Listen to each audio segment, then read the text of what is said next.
5 দফা দাবি আদায়ের লক্ষ্যে কেন্দ্রীয় কর্মসূচির অংশ হিসেবে লক্ষ্মীপুরের রায়পুরে বাংলাদেশ জামায়াতে ইসলামী বিক্ষোভ মিছিল ও সমাবেশ করেছে।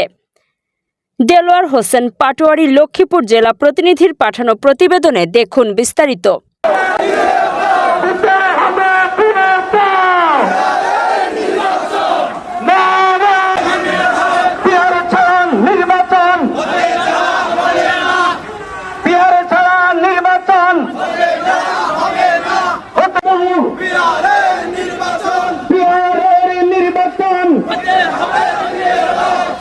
শুক্রবার বিকেলে রায়পুর কেন্দ্রীয় বাস স্ট্যান্ড এলাকায় উপজেলা ও পৌর জামায়াতের উদ্যোগে এ বিক্ষোভ মিছিল ও সমাবেশ অনুষ্ঠিত হয়। এতে প্রধান অতিথি হিসেবে বক্তব্য রাখেন বাংলাদেশ জামায়াতে ইসলামের কেন্দ্রীয় মজলিসের শুরা সদস্য এবং জেলা আমির বীর মুক্তিযোদ্ধা মাস্টার রুহুল আমিন ভূঁইয়া। তিনি সমাবেশে 5 দফা দাবি বাস্তবায়নের পাশাপাশি জেলা জামায়াতের নায়েবে আমির ডাক্তার ফয়েজ আহমেদের হত্যার বিচার দাবি করেন।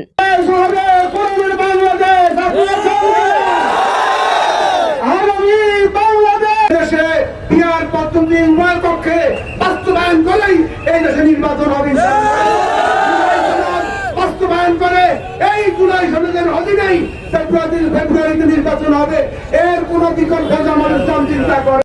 জুলাই জাতীয় সংসদের ভিত্তিতে আগামী নির্বাচন হতে হবে। সেনাবাহিনী, পুলিশ প্রশাসন, আনসার, বিজেপি নির্বাচন ব্যবহারের মাধ্যমে এবং একটি সুষ্ঠু নির্বাচন হবে। আমাদের অনেকগুলি কোচিং সেন্টার আছে, আমরা সেখানে পিআর পদ্ধতি পাই। ফি দিয়ে ভর্তি হবেন। আগামী জাতীয় সংসদ নির্বাচন প্রসঙ্গে তিনি বলেন, এবার নির্বাচন হবে পিআর পদ্ধতিতে। যারা পিআর পদ্ধতি নিয়ে বিভ্রান্তি ছড়াচ্ছে তাদের উদ্দেশ্যে তিনি বলেন, জামায়াতের বিভিন্ন কোচিং সেন্টারে এ বিষয়ে পড়ানো হয়, সেখানে আগ্রহীরা ভর্তি হয়ে জানতে পারবেন। বিক্ষোভ মিছিল ও সমাবেশে আরও উপস্থিতি ছিলেন উপজেলা আমির মাওলানা নাজমুল হুদা, সেক্রেটারি অ্যাডভোকেট আব্দুল আওয়াল রাসেল, পৌর আমির মাওলানা ফজলুল করিম, নায়েবে আমির অ্যাডভোকেট কামাল উদ্দিন, পৌর সেক্রেটারি আশরাফুল ইসলাম রাকিব সহ উপজেলা ও পৌর জামায়াতের নেতৃবৃন্দ।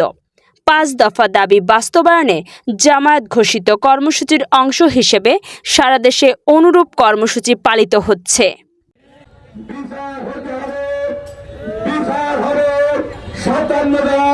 সেনা কর্মকর্তা হত্যার বিচার হবে। চত্বরে ছাত্র জনতাকে ধরে ভক্ত দেওয়া হয়েছে, তার বিচার হবে। জামাত ইসলামীর নেতৃবৃন্দকে যেভাবে ফাঁসি দেওয়া হয়েছে তার বিচার হবে। শহীদ ডাক্তার ফয়েজ আহমেদের বিচার